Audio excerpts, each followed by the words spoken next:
Good afternoon. This is Life Along the Merrimack, the weekly podcast where we talk about the health and history of the Merrimack River. We've had many historians and environmentalists here and some political folk, but we also like to take a cross-section of people in the community, so it is life of many kinds around the Merrimack. Today we have Alan Bull, who is one of the top artists on the North Shore and who has done some great work with the river, with the ocean, and with many of our natural settings. Alan, welcome, and thanks for coming on a snowy day. Hey, thanks so much. Well, you're from Old Town, Maine, where I think they get some snow. You went to school in Philadelphia for art. Yeah. Maybe you can tell us a little how you got to the North Shore and what you're doing now. Well, it's funny. It was all because of studying in Philadelphia. I had done my BFA degree there at Philadelphia College of Art, and I was working for the gallery at the school there and met an artist named Dan Daly who was installing his show, which then moved on to the Renwick Gallery in Washington, D.C., and I helped him install that show as well and while I was working for the gallery. And then he invited me to work for him in his studio, which happened to be in Amesbury, Massachusetts. So that was back in 1987. And that's when I first came up to the area, and I've been here off and on ever since. You know, one of the intriguing elements of your work is, you choose interesting subjects, and some of them, are very recognizable and have meaning for many of us. And I know that some of your ones that I have seen are old pickup trucks or some farm scenes. Right now, I believe you have a calendar out, and it's highly nautical in nature. Can you talk a little about the new calendar you have? It's available at Christmas, and perhaps you can show a couple images of your calendar. Yeah, well, since 2013, I've been doing an annual calendar. Some years it's been themed on the old truck paintings, which a lot of people like that I do. But I've been I do a lot of different kinds of paintings, and this year I've done a single calendar with a lot of. I'll hold this up so you can see. Some are nautical scenes. Some are scenes of just all kinds of scenes.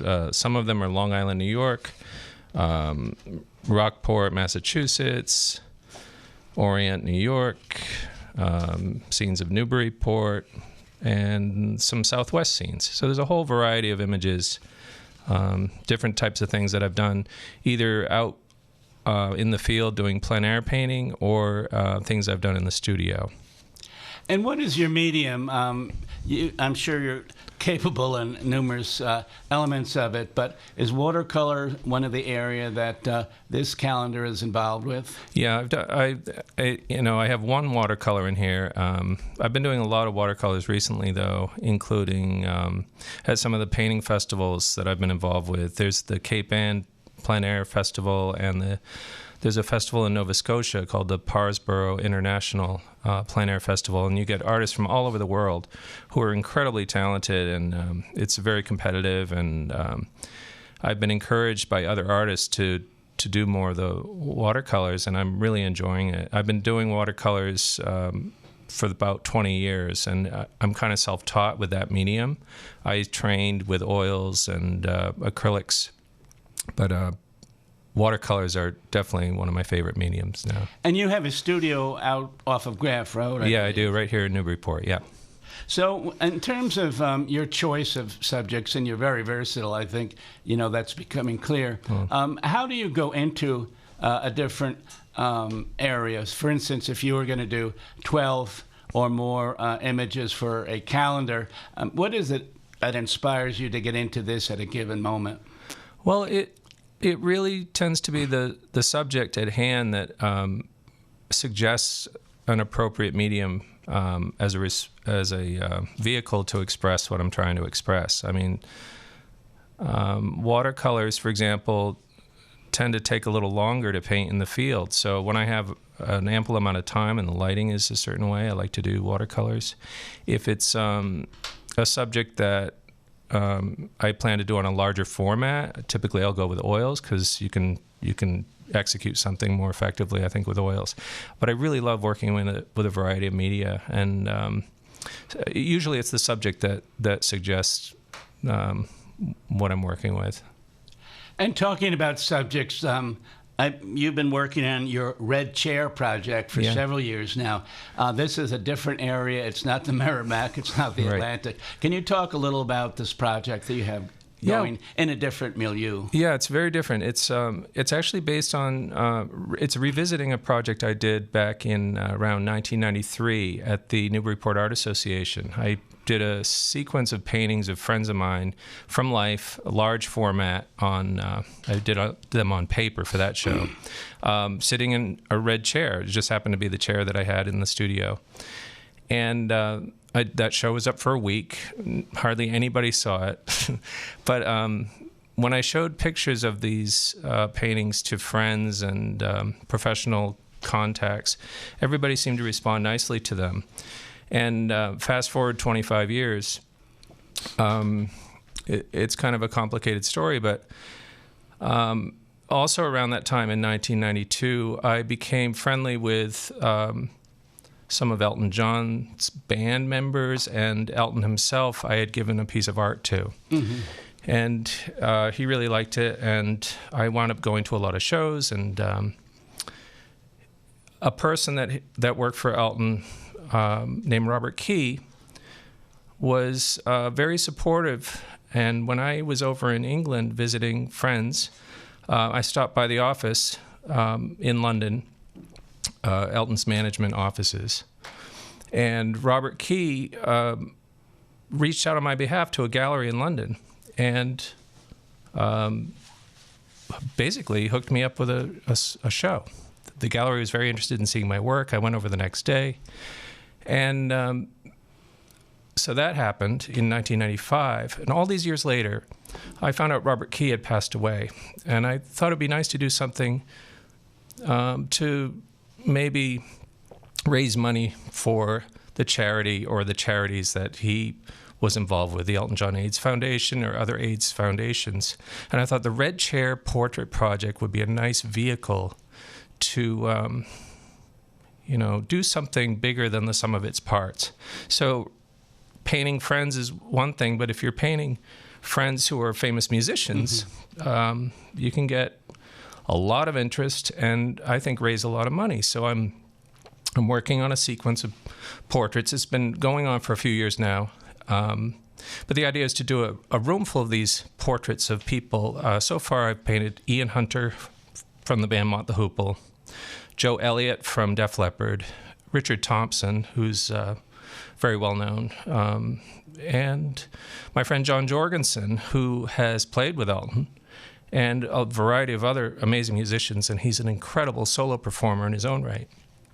And anyway, I've got a long list of people that I've asked to sit, and almost everybody has agreed, and there's a lot of wonderful women and men from all over, all kinds of music, and we're going to do a room full of these portraits and then auction them off. And with much of the proceeds going to AIDS charities. Yeah. So it's a kind of a long-winded answer there, but that's what the Red Chair Portrait Project is all about right now. Well, that sounds great. I should mention that Alan Bull has also painted my wife, Dyke Hendrickson. She's the head of the literary festival here in town. She started the adult education and continuing education program. And her wife, her brother, Bobby Lawson, got wind of all this, and he communicated with Alan and had my wife, Dyke Hendrickson, back in her garden. Now, was she a difficult subject to work with, Alan? I must ask you about this. Well, it's because we did it from photographs, and she wasn't sitting there. It was a very different kind of approach from doing like these big musician portraits who are sitting there, and you kind of have to get it done and have it come out right. So I did that one in the studio, but it was so much fun to do something as a surprise for her, and I'm really happy that she liked it. Well, it was a funny moment because Bobby Lawson lives in Memphis, Tennessee, and he and Alan were communicating.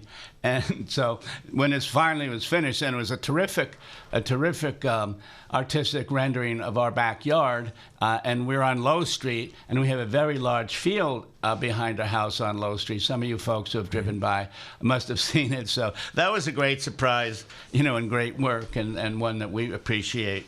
When we're talking about your good life in art. What has been your inspiration? The Merrimack River is beautiful, the Atlantic's beautiful, but did you have this inspiration from an early age, or is this something that kind of developed over a period of time? Well, I would say my interest in painting pictures of nature and my environment is something that developed over time. When I started out, I wanted to do comic books, and I still do. But I in art school, I kind of steered toward painting, and at the encouragement of my instructors. And living around here, living in for a period of time in Orient, New York, which is where my mom grew up. The beauty. Where is Orient? It's way at the eastern tip of Long Island on the North Fork. And a lot of the paintings I do are paintings of that area, and also paintings of the seacoast area. But as you get older and you appreciate your environment, it starts to, for me, I think for any artist around here, you can't help but be influenced by that, and the beauty of it kind of comes in and inspires in ways that you couldn't have imagined. And every year I see things. I've been in this area for a long time, but every year I'm always seeing things that I like. How did I never notice that? Why haven't I done a painting of that? Lately I've been doing a series of nocturnes, scenes of the Merrimack River. I've done one of Lawrence, a couple of Newburyport. Unfortunately, because they were such wide format pictures, they didn't make the calendar. I can see that, but they're on my website, so people can see them. But anyway, that's an example of something that the Merrimack River. It truly is inspiring me right now in my life in a way that I just didn't feel or when I first moved to the area. I've always been interested in being near the water, I think, but and I've been so excited to see how moving here in 1987, it was at the beginning of a long, it was along the track of environmental renaissance of this area. The cleanup of the river and reading like Andre Dubus's book of Townie, and getting a first-hand account of what it was like back in the 70s. You've got to appreciate how far things have come, and there's still work to be done, obviously. But anyway, that's. Well, this river and this community is quite remarkable. One of its great golden eras was 1790 to 1810. The revolution was over. Trade was underway. Many people were prosperous in this area. In fact, most of the streets most of the large mansions on High Street were built in the 1800 to 1810 period. And it seems like, as you indicated, this is another golden era. The city leaders were very wise in the 70s and early 80s. They had the opportunity, they had federal money, but rather than tear down some of the older buildings, they put it into rehab. They've recreated and fixed up many of the brick buildings. So, as you say, we're living in a wonderful time as far as that goes. And the river's inspiration in other ways. The Coast Guard was founded here in 1790. Up on the river. The Industrial Revolution actually came to start there with the harnessing of hydropower, the creation of the mills, and even the labor movement as a result of the mills a century later. That became the strike in Lawrence in 1912. So the Merrimack River is quite remarkable. So it must be, inspirational for you and for others to be working on it.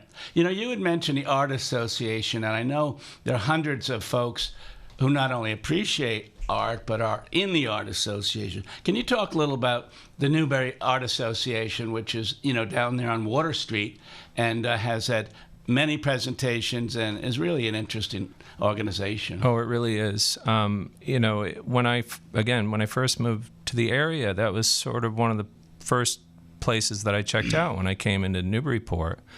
They had a life drawing group that happened every week, and it's still running now all these years later. And it was an opportunity to exhibit work, to take classes, and it's certainly grown. Its influence is really probably never been bigger than it is right now, and it's one of the institutions that you can truly say is a Newburyport institution that's been there for a very long time in its original location, which is pretty remarkable. Which was renovated in recent years, and they have a back gallery and some really remarkable things. Yeah, they now have an outdoor sculpture garden, and it's a great organization that I enjoy supporting. Well, when you look at the artists who have been involved in waterfront elements, and that might include Winslow Homer and Andrew Wyeth, and there are many, many people out there. Who are some of the artists that you like, or perhaps you've emulated? Well, what's funny is one of the artists that I was aware of growing up in Bangor, Maine, or Old Town, Maine, was named Waldo Pierce, and I found out years later that he spent the last few years of his life right here in Newburyport. So he's a very interesting figure in my view. But oh my gosh, I've been inspired by so many artists. The painters you mentioned, Homer, Edward Hopper, Georgia O'Keeffe, Thomas Akins, John Singer Sargent, and I have to say a whole host of cartoonists, illustrators, photographers, filmmakers. I mean, another great thing I love about living here in Newburyport is the screening room, and the fact that you can see amazing films right downtown, a short walk from from any restaurant or whatever. And I volunteer there. I've been volunteering there for about as long as I've lived here. Great. And I'm amazed how many people are still discovering that. But yeah, all those things are inspiring. Any visual medium is an inspiration, I think.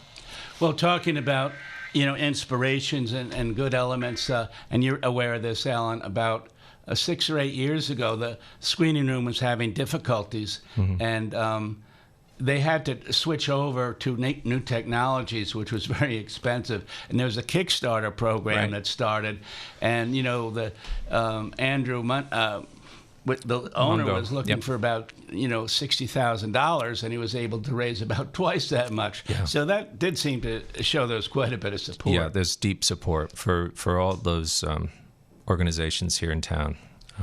Well, you had talked about different elements that you've been interested in. You said something about a children's book or somehow illustration for a younger level.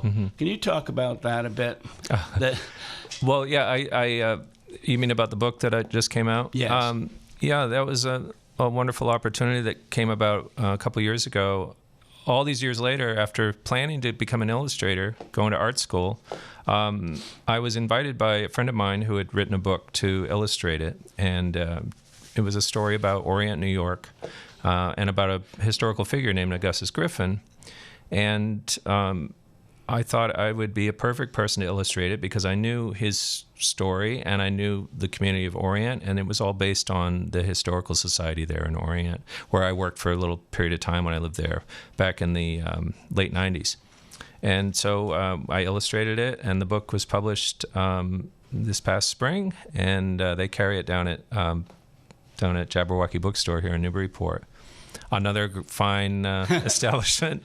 Well, I hated to see the Book Rack, another bookstore, recently closed, but Jabberwocky's a great resource. I think many of us know that. When we're talking about time and how long a given work will take, I know that it must be relative in terms of how long does it take for a painting or for a book, but can you talk about your time planning if you're going to be doing a watercolor? I mean, do you block it out, or do you just see, how quickly it moves along? Well, there are occasions for both approaches. Someone asked me, how do I keep inspired or keep busy? It's tricky, kind of keeping your own timetable when you're doing what you do. And I always tell people, if you set yourself up with a deadline, it's great. So what I tend to do is I'll plan an event and try to put it far enough away that I can do a decent amount of work, but close enough that I feel a little bit of incentive to get to it and get something done. One project is, the calendar. I try to get the calendar done at a decent amount of lead time so that I can maybe sell a few copies before the end of the year. And actually, I should say I'm doing a calendar release party at my studio this weekend, Saturday the 7th, I think I'm going to be starting at 3 o'clock, 3 to 6 p.m., and anyone's invited to come. And that's at 18 Graff Road in Newburyport.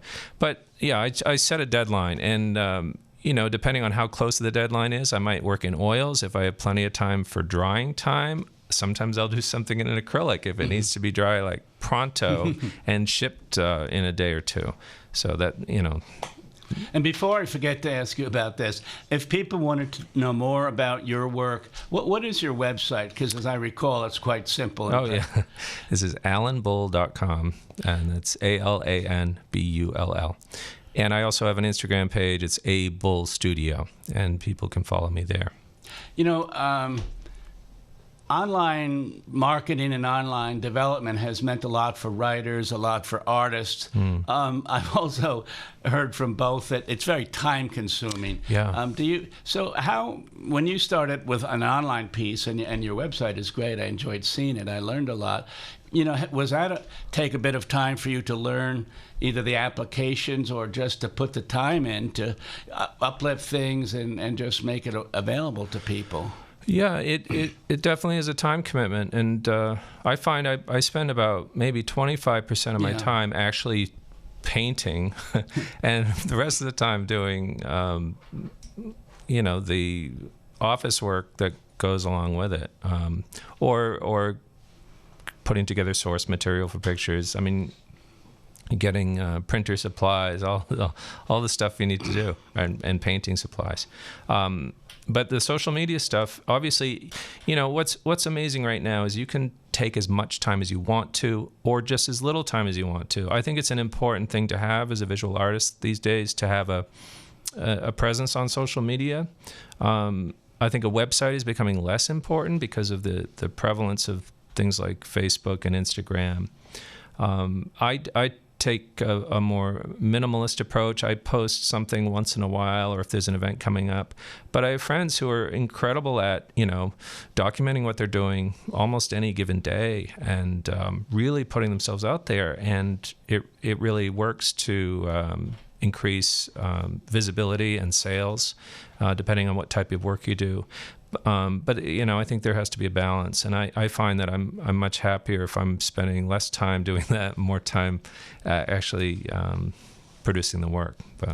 Well, it strikes me that from the outside, being an artist is quite idyllic, but if you're actually doing the work, there's a lot of marketing and a lot of planning. Yeah. Is that one thing that you found, as your career has gone on, the planning is important? Well, should I go to this event, or should I take time to paint more, or should do more online? It seems like marketing is a significant component these days. It is, and I think it's funny because friends will say, "Oh, you're so good at marketing. I see your work everywhere." And it's like, well, I'm just trying like crazy to sell paintings and pay rent. It's like a lot of, if you're an actor or a writer, I suppose it's like you usually don't know where your next job is coming from. If you're a gigging musician or something like that. So that's the thing is. Marketing is so important. I don't think I'm very good at it, but I've been doing it long enough. See, that's the thing too, is I think when you stick with what you do, eventually enough people know your name that you become sort of a brand in of itself. And certainly I think, and when you're prolific, and I basically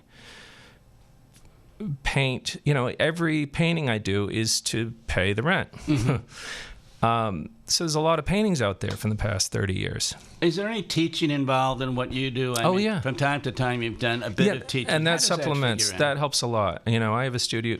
Having this studio is great because I can have students now, and I do classes weekly, ongoing, and I have a great, group of students who keep renewing, and I really love teaching. It's something I've really grown to love over the past 20 years, and that's definitely in a sense, by teaching a few classes a week, it covers the cost of my studio. Mm-hmm. And thinking of it that way, it's like, okay, this is great. The studio's covered, and in the in-between times is when I paint. So, do people have to have the DNA of being an artist, or, as we were talking before, is it something perhaps the more you learn about it, the more you're absorbed by it, that it grows within you after a while?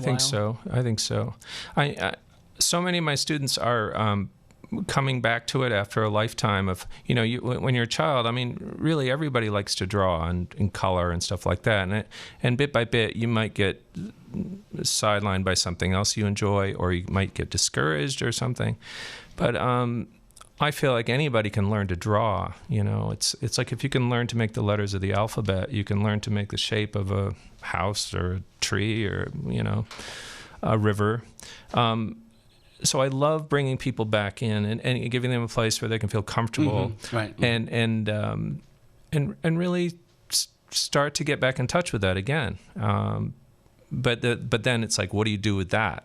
There's the skill set, and then there's the creativity or the statement that you want to make as a creative person, or something you want to express, and that's all within you. Well, this is Life Along the Merrimack. My guest is Alan Bull. One of my favorite artists here in town is Richard Jones. Oh, yeah. Richard Burke Jones. Yeah. And some of you folks in the community might know him as being a city clerk. Yeah.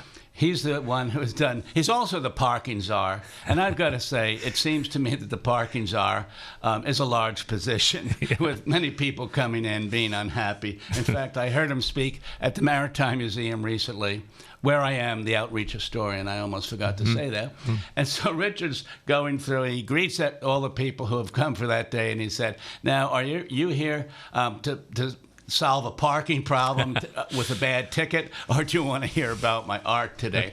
So, he's a clever guy. His artwork is terrific.